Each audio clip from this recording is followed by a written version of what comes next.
Hi, good morning. Good morning. Welcome, everyone. Welcome. Welcome to the UCLA-CDU CFAR and the UCLA CHIPTS HIV Grand Rounds. I'm going to go ahead and turn this over to our moderator, Dr. Miyaga, who will introduce himself and introduce our speaker today. Good morning, everyone. My name is Matthew Mimiaga, and welcome to today's Grand Rounds. It's my privilege to introduce our esteemed speaker, Dr. Sari Reisner, for today's HIV Grand Rounds, sponsored by the CFAR and CHIPTS. Dr. Reisner is Director of the Transgender Health at Brigham and Women's Hospital and the Fenway Institute at Fenway Health in Boston. He's also a professor in the Department of Medicine at Harvard Medical School and also a professor in the Department of Epidemiology at Harvard T.H. Chan School of Public Health. With a profound commitment to promoting inclusivity and advancing healthcare equity, Dr. Reisner has dedicated his career to advancing the unique healthcare needs of transgender individuals. Through his experience, research, and advocacy, Dr. Reisner has become a pivotal voice in the field, driving meaningful change in HIV prevention and treatment and fostering a more compassionate and informed approach to transgender healthcare. Please join me in welcoming Dr. Sari Reisner. Thank you. Thank you so much, Dr. Mimiaga. I will also say that everything I am is because of you. Matthew gave me my first job as a research assistant in Boston at the Fenway Institute, Fenway Health, and brought me into the Harvard system. And for that, I'm very, very grateful. So thanks for having me. So today, the topic of my title of my talk will be HIV epidemiology and prevention with transgender men and transmasculine people. I'm really excited to share some of this work with you, hopefully provide a bit of an overview of the field, identify some opportunities and paths to move forward, including some of my own work, but also the work of others. And then think about sort of how this really can allows us the opportunity to think about the complexity of sex and gender more broadly in HIV research. So I'll do some framing and terminology, talk a bit about the epidemiology and multi-level drivers of vulnerabilities in transmasculine people, some research I've done on the PrEP cascade, and then some prevention strategies. So to begin with, when we're talking about transgender people, the first kind of building block of this is really around sex and gender, and the fact that sex is not the same as gender. When we talk about sex, we're talking typically about sex assigned at birth.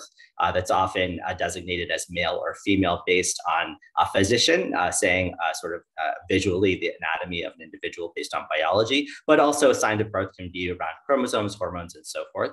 Gender is often the social and cultural distinctions that get mapped onto biology. So we can talk about different expressions and ways of gender. So gender identity, like a person's internal felt sense of themselves as a man, a woman, both or neither. We can talk about gender expression, the behavioral manifestations, how a person walks, talks, the way that they dress. We can talk about gender roles, how a person does gender in relation to other people. And all of these are really multidimensional constructs. And so the world of gender is very exciting. Importantly, for much epi, historically and traditionally, we haven't assessed both sex and gender identity specifically. Often the best approach currently recommended is a two-step method to ask about sex assigned at birth, followed by gender identity. So this is still something that we need to be doing on routine epidemiologic surveillance efforts. Although we have seen improvement, certainly, we still have a ways to go. So when we're talking about people who are transgender and gender diverse, which I'll abbreviate to say trans people and cisgender people, we're talking about people who are trans, those who have a gender identity different than assigned sex at birth. This includes people who are non-binary identified, who have an identity that is not anchored to, say, male, female, binary, and other gender diverse identities. Overall in the US, about 0.6% of the population, or 1.4 million people. You can see that the prevalence is highest in the younger age groups, that should say ages 13 to 17 at 1.4%. And you can see that it gets lower as the older cohorts are aging. So one thing to note is that we do have a younger group of people who are coming up and into adulthood now, where that prevalence has been increasing. Cisgender people then refers to individuals who have a gender identity concordant with assigned sex at birth.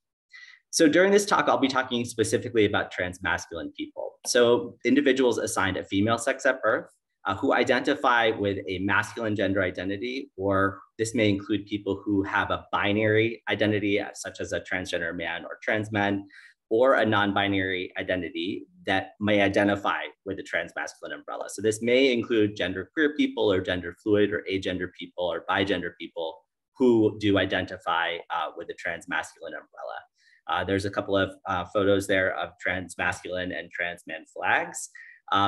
Historically, if we look at some of the epidemiology, the ratio of assigned male at sex and assigned female at sex birth people has been higher for assigned male sex at birth people who are transgender.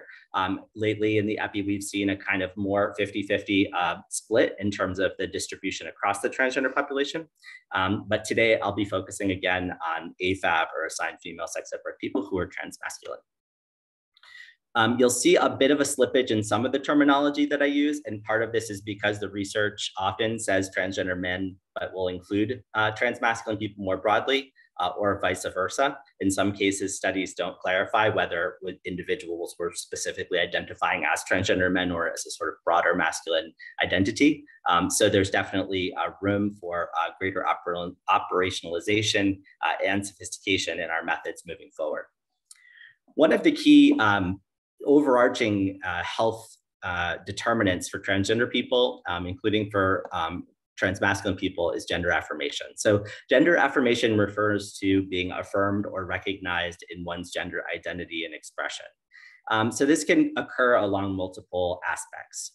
Often we talk about these alongside 4 different ways. So the first is social. This can be things like name, pronouns, for example, he or him, or they or them in referring to people. This can also be in gender roles. There may be some in sexual roles where this plays along. Psychological is another aspect.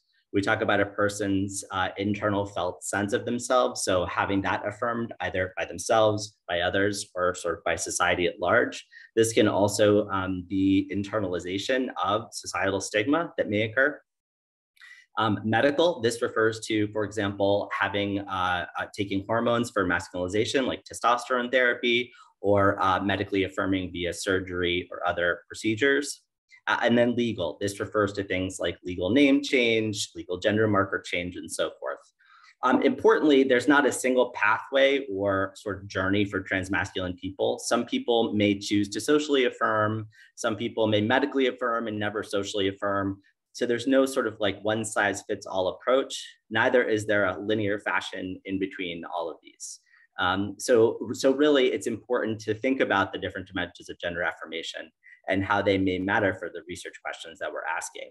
I'll also note that the availability and ability to change things, for example, in the legal domain, differs according to the countries that people are in. So I'll be focusing, and actually in the US now, unfortunately with some of the policy issues at play, we also have that here. But I'll note that some of that sort of structural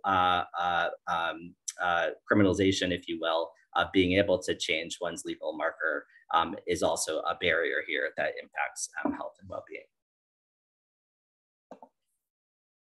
So there's been gender affirming clinical care. So we can use gender affirmation, like I've mentioned, as a determinant with different components. We can also say gender affirming, so as a descriptor. So we can say gender affirming clinical care or gender affirming medical care.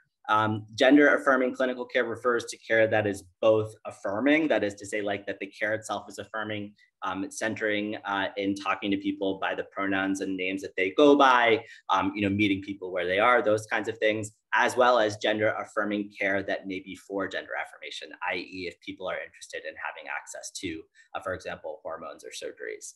There are standards of care, global standards of care. On the left here, I'm showing you that were set by recently last fall by the World Professional Association for Transgender Health, the Standards of Care 8. I provided that URL here, they're free for download.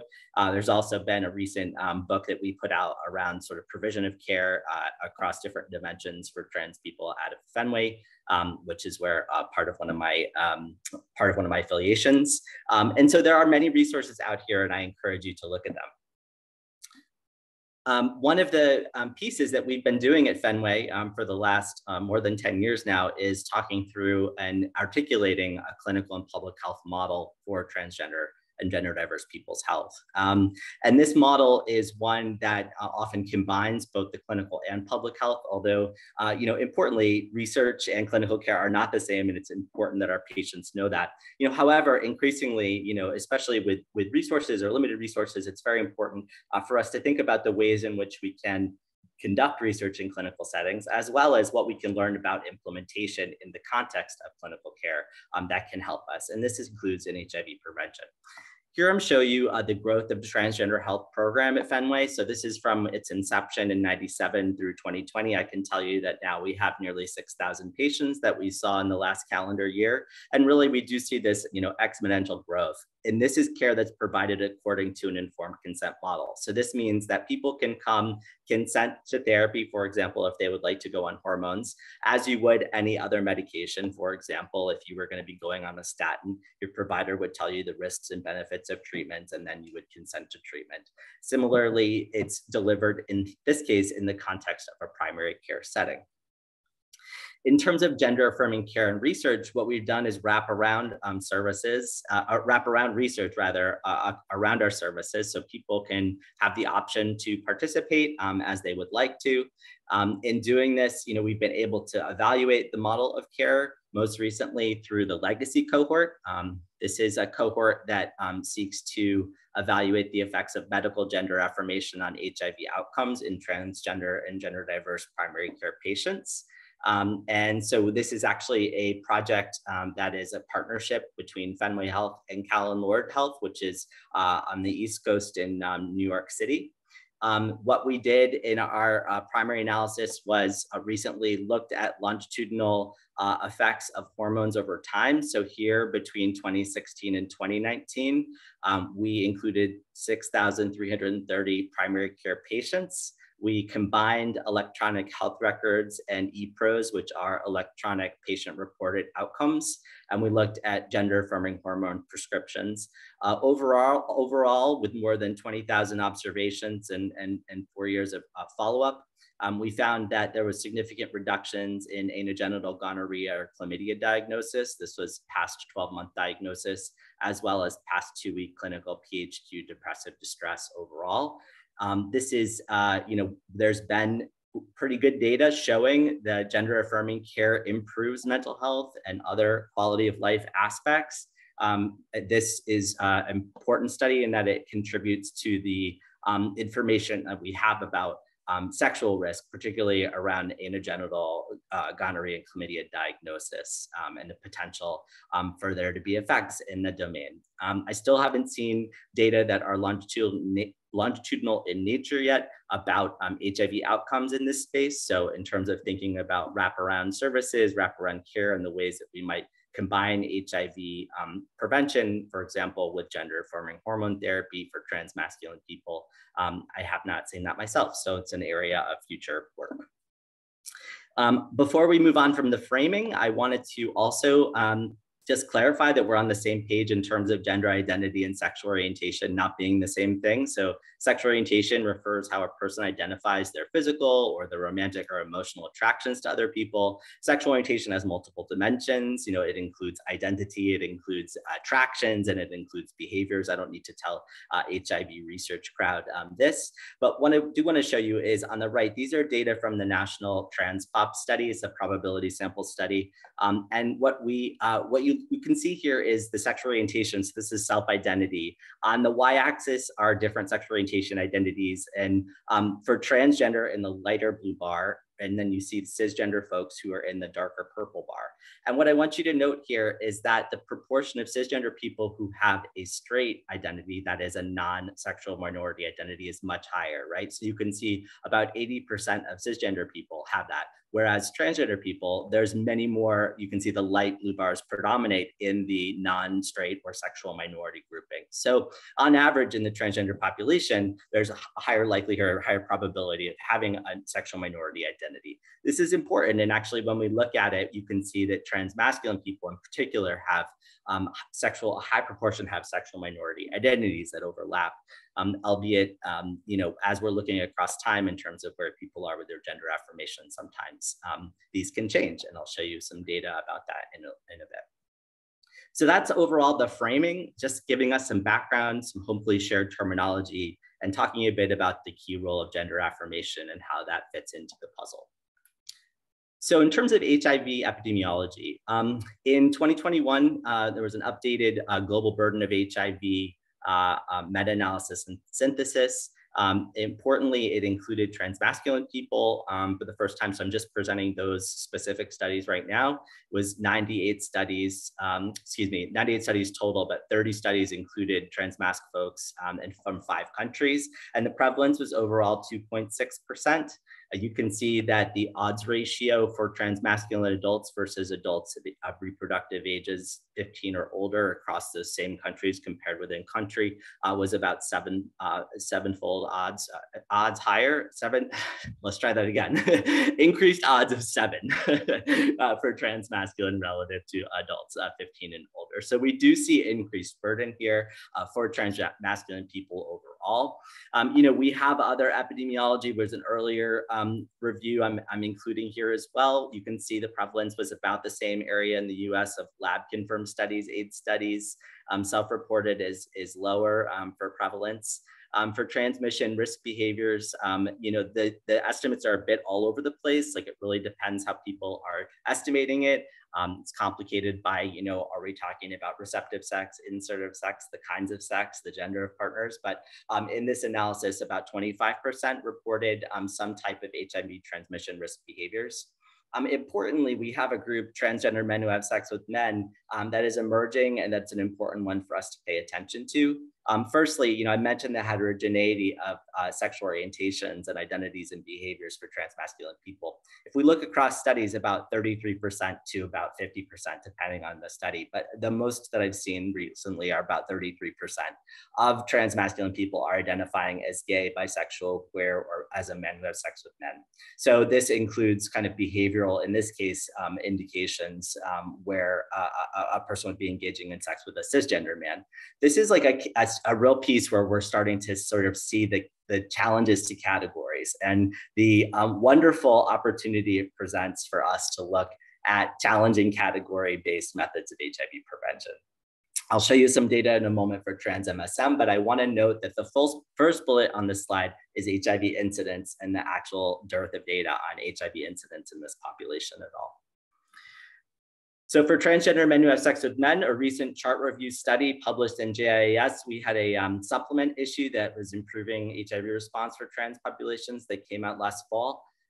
This was a chart review of 577 transmasculine adults. The data were slightly old, but we included it because there's so few out there. This is from Callan Ward Community Health Center. On the right, I'm showing you the prevalence overall in the sample estimated there was 2.8%. If we looked among those who just had sex with exclusively cisgender men, so among transmasculine people with sex with exclusively trans men, the prevalence was 11%, and that was a 10-fold higher odds in that population that had sex with exclusively men relative to overall those who not. So we see here, if we look and disaggregate by partners, by gender of sexual partners in this sample, unfortunately a higher burden in trans MSM. This is a busy slide, but bear with me. Overall, more epidemiology. So this is from the Centers for Disease Control. On the left, I'm showing you overall the diagnoses by age and geographic region of transgender people. These were not disaggregated in the report. But what I want you to note is that 25 to 34 age range is the highest in terms of new infections. And in the South, much like we see overall. By race ethnicity, on the top panel on the right here, I'm showing you trans men with, you can see, whereas in trans women, the epidemiology, really Black and African-American people comprise the majority. Here you can see that the proportion who are Black, African-American, and white, and then also Latinx are kind of more similar. So, so you see kind of different disparities or patterns, I should say, in terms of race and ethnicity. I've shown you the additional gender category because it's unclear who these people are. It's unclear of their sex assigned at birth. So I wanted to present those. They do look a bit more similar to the transgender men than trans feminine people, transgender women that are in that left panel. And then on the bottom, the exposure category. So you can see overwhelmingly sexual risk exposure. We also see epidemiologically lower testing rates, so suboptimal testing rates for transgender men. Relative here, this is relative to cisgender, gay, and bisexual men. You can see that adjusted prevalence ratio is a 0.5. So we see suboptimal ever, as well as testing in the past 12 months. So why do we see these? What are some of the factors that we could use or explanatory to think through? Really, these are multi-level factors that are driving. These are including things like biological risks, individual risks, network level risks, interpersonal risks, community risks, and structural risks. And I'll go through some of these. This is adapted from a paper by Tonya Petit for some years ago for trans and gender diverse populations globally, but I've adapted it here specifically for transmasculine people. So for example, we can think through some of the biological transmission risk pathways. I've been asked, well, do transmasculine people have anal sex? The answer is yes. Transmasculine people have anal sex. There were some questions about the proportions, and here I'm showing you, this is a sample that I'll tell you a bit more about in a few slides, about 857 trans MSM in the US who reported 64% condomless receptive vaginal or frontal sex. Sometimes transmasculine people will refer to their vaginal canal or a vagina as a frontal canal or front hole. 51% condomless receptive anal sex. So there's the anal sex number. 16% of that sample self-reported bacterial STI in the last 6 months. And the majority, 83%, were on testosterone for gender affirmation. So, there is a risk for vaginal atrophy due to hormones. So this may also contribute potentially to increased susceptibility to HIV transmission risk for this population. If we think about individual risks, the notion of syndemics has been one that we've seen in the literature. One of the pieces that we note, number one here, is on the left. This is a study that we did in Massachusetts with Dr. Mimiaga. This is 173 individuals who were adults who had a lifetime cisgender man as a sexual partner. So when we asked that question, that was part of the inclusion for this specific analysis. We looked at syndemics. We looked at substance use, depression diagnosis, anxiety, intimate partner violence, and childhood sexual abuse. And the first thing to note is that the very high prevalence of all of these in the sample. So depression diagnosis, for example, of 55%, intimate partner violence, 41%, very high. We summed these up and looked at this as an index. Overall, in this sample, the most recent sexual partner people reported, 28% was a cis man, 5% was a trans feminine person, so somebody who was a transgender woman or trans feminine person. I just wanted to put those there. But also syndemics and sexual risk, as was operationalized in this study, were associated. So with 3 or more sexual partners, the increasing number of syndemic index, endorsing syndemic indices was associated with 3 or more sexual partners having an STI diagnosis and then reporting a condomless sex with a cisgender man partner at last sexual contact. Other factors, that was sort of an individual, if you will, factor, interpersonal factors. So intimate partner violence is higher in trans populations overall. We also see that there are specific and unique forms of intimate partner violence that are experienced by transgender people.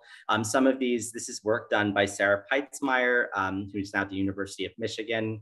We developed a 4-item trans intimate partner violence scale. So this is really factors that trans people might experience. On the scale items for the right, for example, forced to conform to an undesired gender presentation or stop pursuing gender transition from a partner, pressure to remain in the relationship by being told no one would date a trans person, being outed, and so forth. This was a sample of 150 transmasculine adults that was done as part of a PCORI project on cervical cancer screening. And this, we found using the scale, it had good psychometric properties that about 40% reported lifetime trans IPV and 10% in the past year. When we looked at associations with mental health, of course, we saw, unfortunately, elevations in suppressive symptoms, psychological distress, and PTSD symptoms for those who had experienced transgender intimate partner violence. In terms of community, so when we're thinking around community factors, one of the big ones is, gender socialization. And I think, sometimes when we do transgender work, it's easy to forget the gender in transgender. I'm saying that like a bit sillily, but I'm serious about it. There are a lot of socialization pathways that we can think about in the ways that these pattern HIV risk and vulnerabilities, and not just for this population, but specifically. This is a study, it was actually the first study that I did looking at transmasculine sexual health under the mentorship of Dr. Mimiaga. This was in 2010, it's hard to believe it, but these really do still ring true. And I do a lot of work with community advisory boards in my current research, and I hear a lot of this. But on the left, this was a qualitative study of, I think it was 16 trans men who have sex with men. So this person said there's a re-socialization that happens. You have to learn what it means to be a man. And like when you're growing up, you have to figure things out for yourself. Boundary pushing is part of self-discovery. You have to see how far you'll go to see how far you won't go. It can definitely put some guys at risk. So this person was talking about self-actualizing in terms of socially living in their identity and the gender identity they feel themselves to be, and that process of exploration and coming to know themselves in doing so. Another person talked about, on the right, a gender role trigger. I think this is a really important one. This participant said, I think trans guys have a gender role trigger. You can push them to do almost anything by questioning their gender role. When I was first coming out, I got pressured into a lot of stuff that I didn't want to do. Because I was told real gay men do it. I had bad experiences with safer sex etiquette because people pressured me and said, gay men don't do that. So this idea of socialization and community norms, and the idea of trans MSM, especially being at the intersections of minority populations with respect to sexual orientation, as well as gender identity, and this kind of marginalization from within trans community, marginalization from within gay men community, and so forth, and the complicatedness of those axes of oppression, if you will. So very important to contextualize in terms of thinking through sexual behaviors and risks. This is a study that is very, I think, thought-provoking. So this is a study that looked at transgender men, a cross-sectional study of 122 trans men in San Francisco, among whom 100 were on testosterone. Sometimes we call it T in the community, T. These were folks who were recalling, so it's cross-sectional, but people were asked to recall before and after testosterone on several questions related to sexual pleasure and so forth. Overall, 89% reported increased libido, so before comparing themselves, they were talking about before and after T. 72% increased frequency of sexual activity, 69% new sexual behaviors. They didn't clarify what those were in the study, but new sexual behaviors. And then 49% reported that their attractions changed and in the course of as they were going through their transition or had been on hormones. And on the right, you can see here that those who reported cisgender men partner in this sample were 3.3% prior to when they reported being on T, and then after about 25%. Now, I'm not at all suggesting that testosterone is sort of making people change attractions. I'm not offering some weird biological argument in any way for any of this.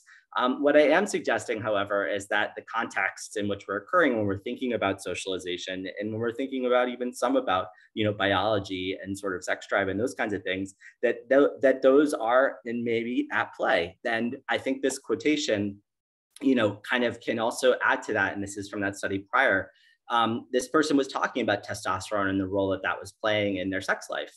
It's hard to say that like testosterone enhanced my sexual desire in general, or I think it probably had more to do with me just looking like a guy and feeling more confident and having that opportunity. So, what I'm saying is that, this, like, as people are affirming themselves, that there are different, like, gender affirmation is a positive thing, and it is also important to provide people with the supports that they need, perhaps throughout that process, as people are coming into themselves and self-actualizing.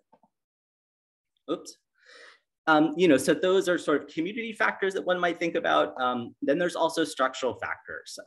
So we know that policy issues are in the spotlight right now. We also have data to suggest that supportive policies are protective, particularly in the space of healthcare access.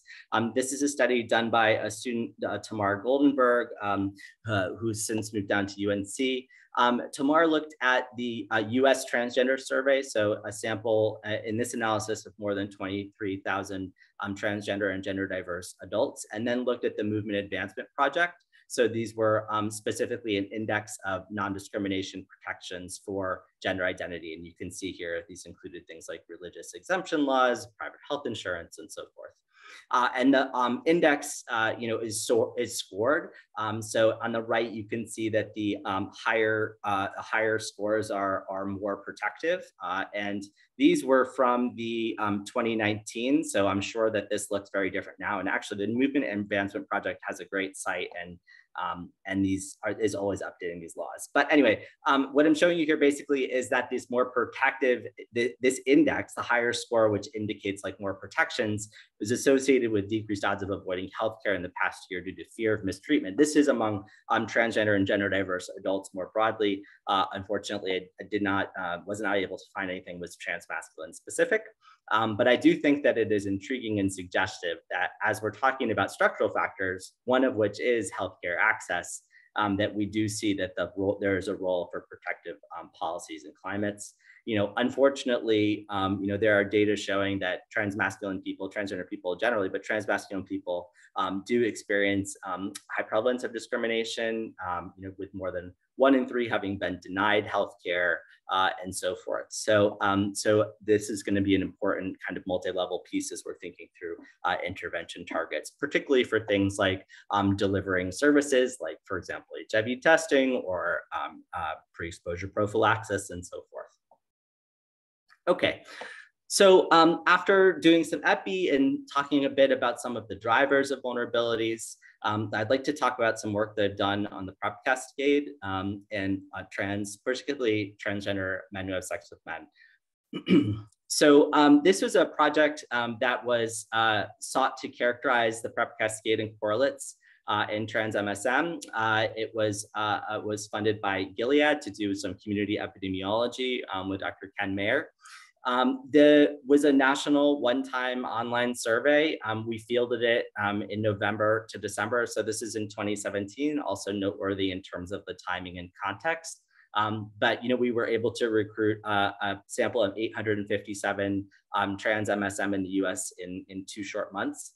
The eligibility were being age 18 or older, having sex assigned female at birth, having a current gender identity on the transmasculine spectrum, self-reporting anal or vaginal sex with a cis man in the last 6 months. It didn't matter whether the person had it didn't matter whether they had sex with or without a condom for the purposes of study inclusion, just that they were had engaged in sexual activity in that way, and were English speaking. We asked about sociodemographics. We made a scale of cisgender man partner stigma, which I'll show you in a little bit. And then we really did focus on the PrEP cascade and characterizing that in this sample. So firstly, overall, the mean age was 28 years. The majority were white in the sample, 69.7%. You'll note that the low proportion who were Black identified in the sample, 4.7%. This really, in a lot of work, we need to be oversampling communities of color in order to really identify the needs and experiences of this population. And I make that caveat here that we really need that in this space. 25.5% identified as other race and or multiracial, and then 22% were Latinx identified. Of this sample, 28% reported a non-binary identity. So that is, as non-binary or as gender fluid or genderqueer or so forth. Overall, 33% identified their sexual orientation as gay. The majority, about 83%, were using testosterone. 51% reported top surgery. So top surgery refers to chest reconstructive surgery or mastectomy. 20% reported lower surgery, and this was inclusive of different types of lower surgery. So it included metoidioplasty, which could be freeing of the clitoris, as well as phalloplasty, which would be creation of a neophallus. We also had high rates, which I've talked to you previously. We talked about in the last sample of psychological distress, 47%, alcohol and drug use, both being reported. A high prevalence of public insurance and uninsurance, particularly in this sample. I want to note that 20% were uninsured in the sample. Overall, the vast majority reported discrimination in healthcare. This is specifically when accessing services, 85%, not specific to HIV prevention services, just general services, it didn't specify. 28% reported that social media was their primary source of health information. And then of this sample, 41 or 42% really reported sex with cis men only. So they were having sex with exclusively cisgender men only in the last 6 months. Everybody else was having sex with different partner genders, including cis men. So I mentioned the cisgender men partner stigma scale. So this was a 4-item measure. It was developed through focus groups and interviews. It was that we had done for another project, Life Skills for Men, which I'll talk a bit about later. And this included things like being referred to with incorrect pronouns or misgendered during sex, feeling disrespected by words or terms used to describe their bodies, crossing boundaries sexually, which they later felt uncomfortable with, and then dealing with a sex partner questioning his sexual orientation after having sex with them. So this is a scale. It had good psychometrics that papers referenced below. Overall, in the sample, 78% reported this. This was the transmasculine person reporting their experiences about the cis male partner. So it wasn't that partner reporting it. Higher frequency of stigma was associated with increased odds of depressive distress. It was also associated with elevated probability of condomless receptive sex and not having tested for HIV in the last 6 months. So in this sample, we next looked at the PrEP cascade. And so again, the total sample was 857, which I'm showing you on the far left. Overall, 2% in that sample self-reported as living with HIV, so they were not included, obviously, in the remainder of the PrEP cascade. Overall, 84% of the sample of HIV negative folks had heard of PrEP, or self-reported HIV negative folks had heard of PrEP. 67% reported an interest in PrEP. When we asked about PrEP modality preferences, 51% reported an interest in injectables, 22% in daily oral pills, and 15% in a sort of gel loop format. These were hypothetical scenarios, by the way. Remember that this was in 2017, so these were hypothetical scenarios. Oops, sorry about that. Let's try that again. The most common reasons that participants were not interested in PrEP was not perceiving that they were at risk. So that was the vast majority, 69%. Cost, about a quarter said that cost was an issue, 20% side effects, and then 15% had hormone interaction concerns as their primary reason for non-interest.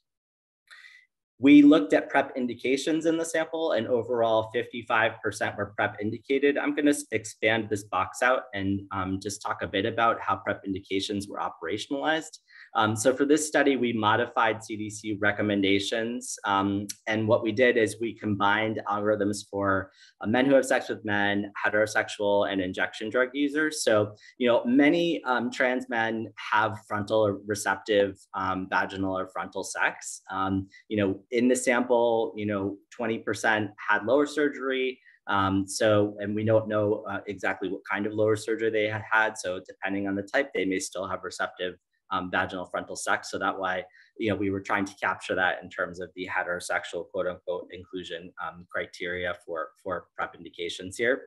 So you can see in this flow diagram and the paper that references it here of how we got there. So that's how we got to the 55.2% indications. Overall, 6.6% were indicated for injection drug use and 31.2% heterosexual contact, 24% MSN criteria.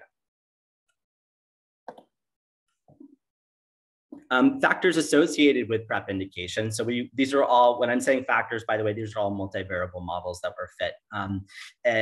Factors associated with PrEP indication and multivariable model were gay identity. So those who had a gay identity had an increased presence of PrEP indications, experiencing current psychological distress, alcohol use, polydrug use. This was 3 or more non-marijuana use of non-marijuana illicit substances, higher perceived HIV risk, greater number of sexual partners, and higher cis-man partner stigma, I should say higher frequency of cis-man partner stigma. So these factors were associated with PrEP indications.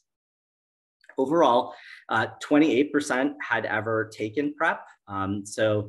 In this particular sample, factors in a multivariable model associated with PrEP uptake were age. So in the 25 to 29 or 30 to 39 age group, there was higher PrEP uptake relative to the 18 to 29 age group. So that's relative to the younger age groups.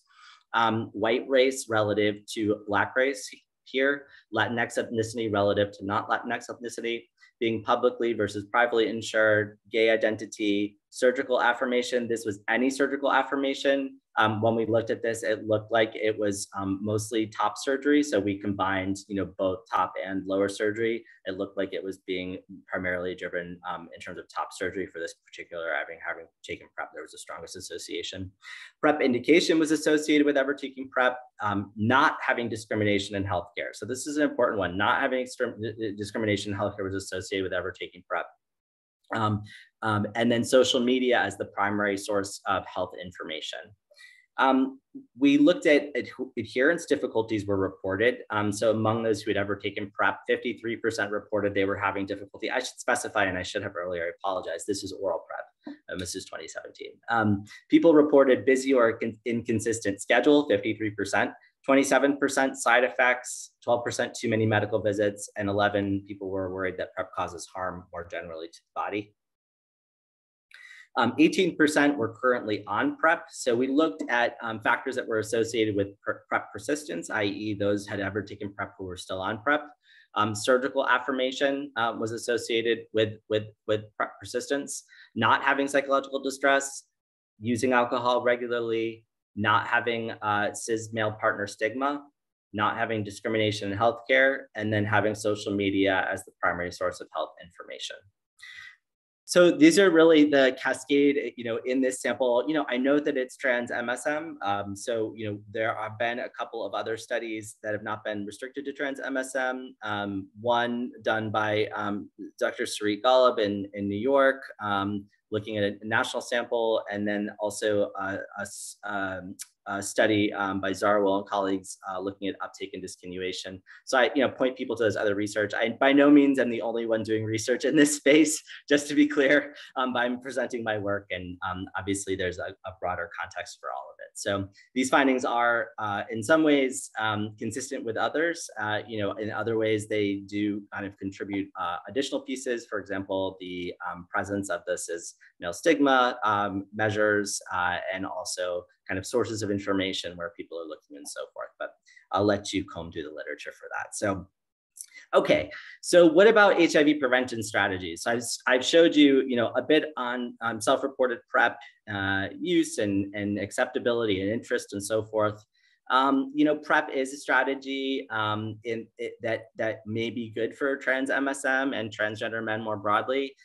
This is a study by Dr. Grant looking at PrEP and gender affirming hormones and potential interactions with daily oral co-formulated FDC-TDF, and didn't find any. So there were basically comparable concentrations after directly observed hormone therapy. These were people who had all been on hormones for 6 months, and the serum concentrations were also not affected. So just some tolerability, I guess, and sort of safety, if you will, for this. Certainly there are multiple studies underway right now currently that are looking at this, which I'm very excited to see the results of. So that's in terms of the sort of biomedical piece. I would note we don't know, I haven't seen data on PEP use, so post-exposure prophylaxis in this population. In terms of behavioral interventions, there are several underway. Dr. Mimiaga and I had done a group-based behavioral intervention called Life Skills for Men. This was adapted from Life Skills for Women, which was found to have efficacy initially in Boston and Chicago, and is now being tried in a trial now, currently being tested for mobile delivery. So this was one that we did with young trans MSM, and found some very promising findings in terms of both mental health and reduction in sexual risk and internalized stigma.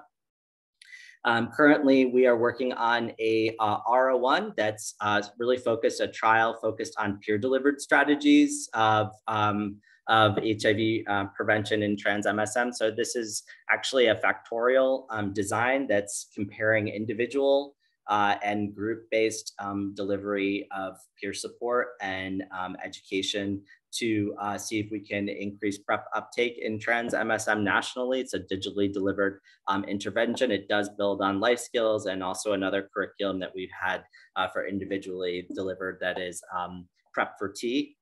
The study is called the Together study. On the left, I'm showing you the study schema, essentially the 4 conditions and the follow-up period. We are currently in the process hoping to get into the field in the fall. So that's very exciting to recruit 300 trans MSM across the US. So look forward to hopefully being able to report back on that at some point. As we're doing this work, matter whether we're doing biomedical work, whether we're doing biobehavioral strategies, health systems, and so forth, the participation of communities is really vital. It's vital, not just to recruit people. It's vital to be able to make sure that the work is relevant and that the work is going to be maximally responsive and ultimately make the highest impact that it can be. So some of the approach that I choose to use is a participatory population perspective. So it's really working with communities. And there's so much work to do in this space. And I think approaches around what does it mean to do community science? Like community science and engagement is literally like a scientific field. So, I think the more that we can take it in that vein and really begin to, compile our practices and also look at what is working in that space and the efficacy and effectiveness of the different approaches that we use to engage communities. I think that's only going to make all of our work better. So basically, in summary, in terms of thinking through opportunities and ways forward, I offer a few musings, based on what I've shared today. Firstly, we do have gaps in epi with trans men and transmasculine people. HIV incidence, I've talked largely, about the US. We have a lot of work to do in the rest of the world, particularly in the global South, where really data are virtually non-existent. There's certainly a need for longitudinal data and ongoing studies that look at change over time. I mentioned some of the pieces around gender affirmation, how that may impact sexual risk and sexual health over time. Another piece to think through is, the specific epidemiology of HIV among non-binary people. So having estimates, we saw those that Asa Radix presented for trans MSM specifically by partner gender, but also looking at estimates by whether a person's current gender identity is, for example, non-binary and so forth.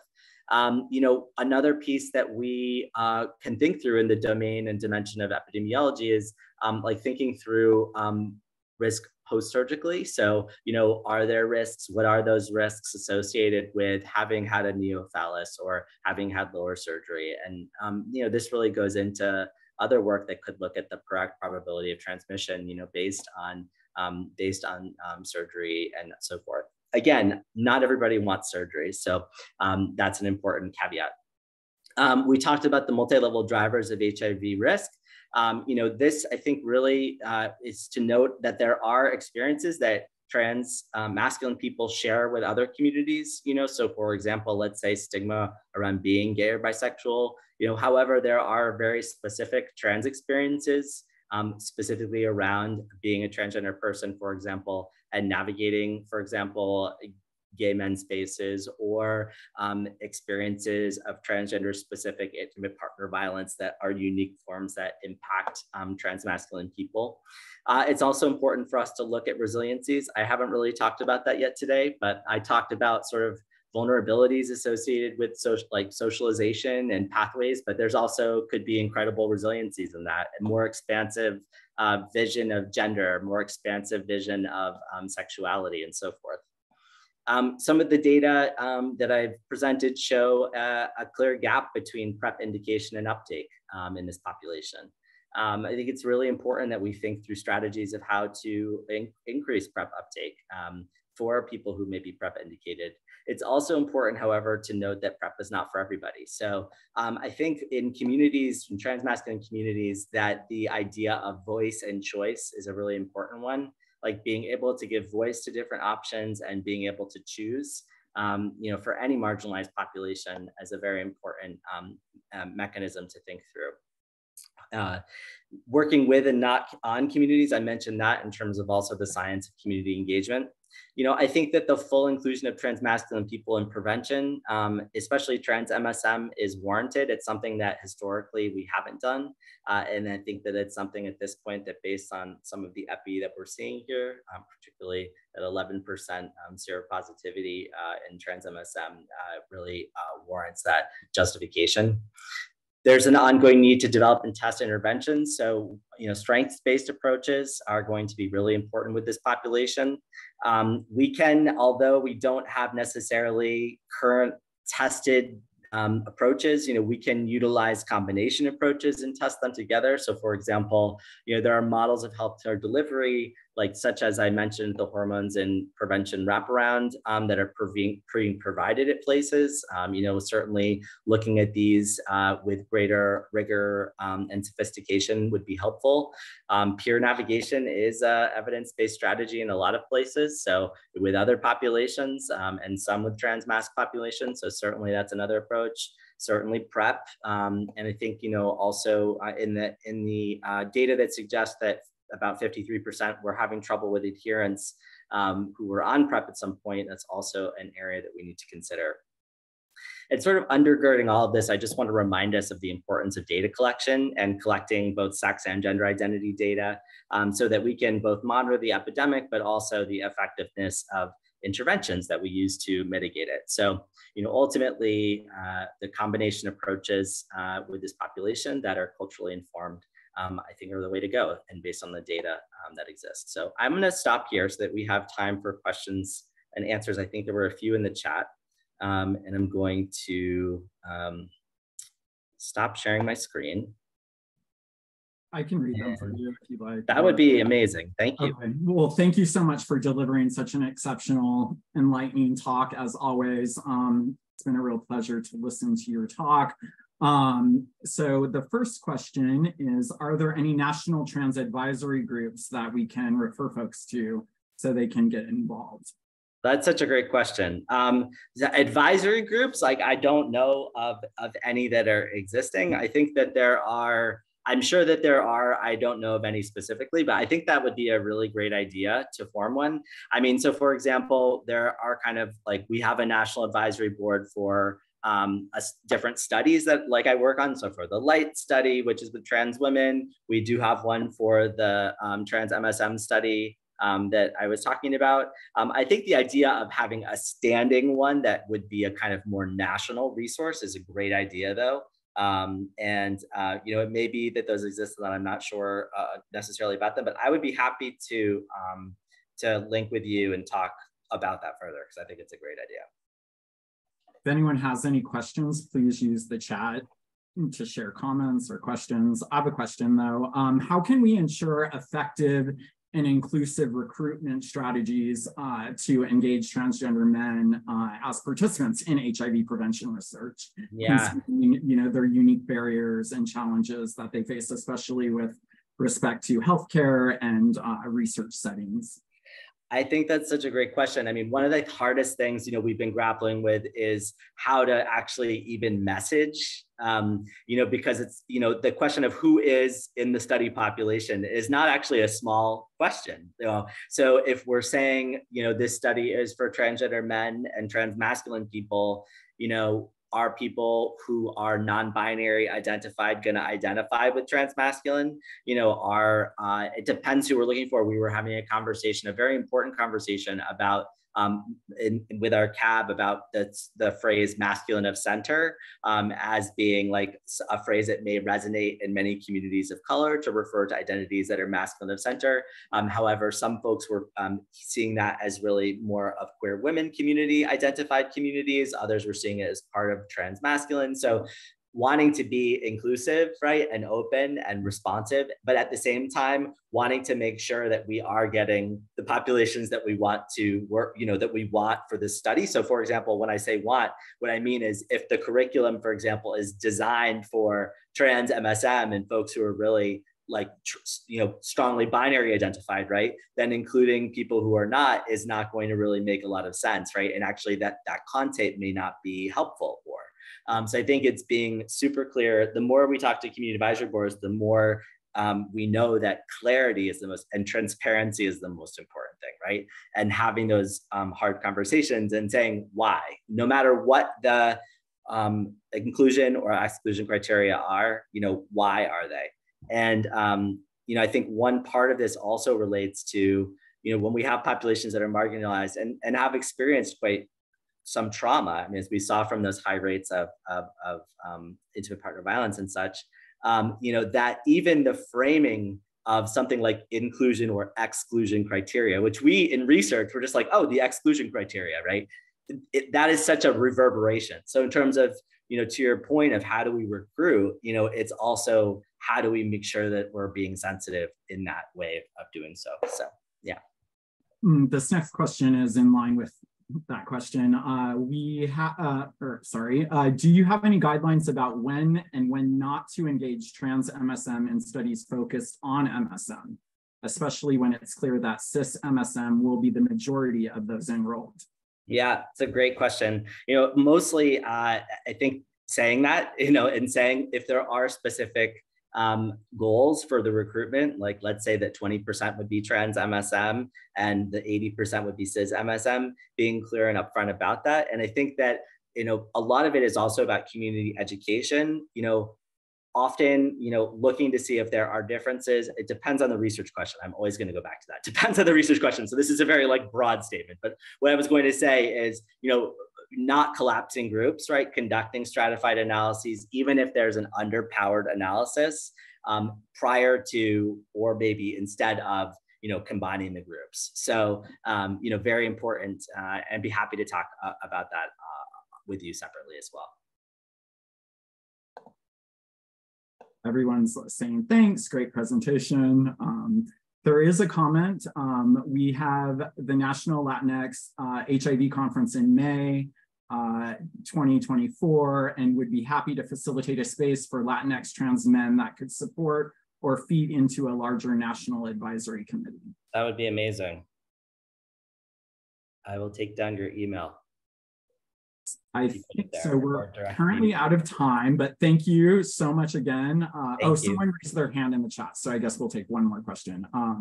Or sorry, I don't know who was raising their hand, but you can just speak if you'd like. Hi, yeah, it was me. Thank you. Hi, Dr. Reisner. This was super fascinating and very aligned with my doctoral dissertation work. I'm going to email you right after this. Great. And I'm curious if you have any recommendations on other studies that have looked at the sexual fluidity of transmasc folks before transition versus during, and also congruence with how, for instance, advertising on Grindr might impact, like whether one influences the other. Wow, that is a long question and definitely one for us to email about. Okay. I think most of the data that I've seen are cross-sectional. So, there's a couple of sites that I can think of that I'd be happy to share with you in terms of changes in sexual attractions or fluidity, I should say. I have not seen anything about Grindr influencing sexual attractions. No, other way. Yeah. I'm curious about the sexual fluidity piece. So and messaging. So that I'll email you about that. Thank you. Great. Sure. Do you mind sharing your email one more time, just for? Yeah, sure. Follow-up questions. Thanks everyone for attending. Thank you so much. I'm putting my email in the chat now. Thanks so much. Appreciate it. Thank you, Dr. Mimiaga. Thank you, everybody.